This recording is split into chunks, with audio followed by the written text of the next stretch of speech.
Thousands of San Diegans put their name behind Chelsea's law today. Stephen Luke reports the first major statewide signature campaign to put the law on the November ballot took place at shopping malls, restaurants, and supermarkets.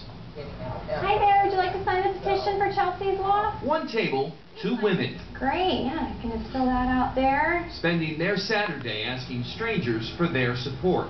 This is basically to get it onto the November ballot, so you're going to want to watch for it if you guys vote. You need to get 20,000 for San Diego. Caitlin Flynn and her mom Pamela Gillard, who drove down from Northern California. It's important to me for the fact that I have 2 daughters, 3 granddaughters. Are two of the many volunteers set up at more than 140 locations across the state for Chelsea's law. It's to get it changed from 3 strikes to a 1-strike law for sexual predators.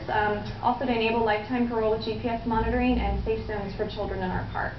Yeah, that's why we're trying to change it. It shouldn't be 3 strikes, you're out. 1 victim's enough. Early opposition to the proposed law centers mostly around money and the belief it's a blanket approach that won't do anything to deter new crimes. If it was your child, would you balk at the dollar amount?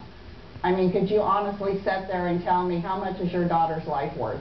It seemed for every person who walked by saying no thanks, at least 2 others stopped to say, where do I sign? In fact, it was clear early on during this day of action, signatures wouldn't be a problem. It should have been done 25 years ago. That's how I feel. I felt kind of like a connection with her, and I think it's the right thing to do. So most people that have turned us away have actually already signed from somewhere else. So I think we're going to do really well with this, and hopefully it'll get passed come November. In Carmel Mountain Ranch, Stephen Luke, NBC 739. While the measure inspired by Chelsea King is one step closer to becoming a reality, it is facing criticism because of those money concerns Steve spoke of.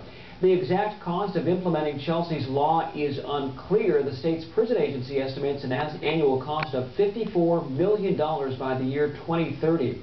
A legislative analyst report says the measure will cost from tens of millions to hundreds of millions.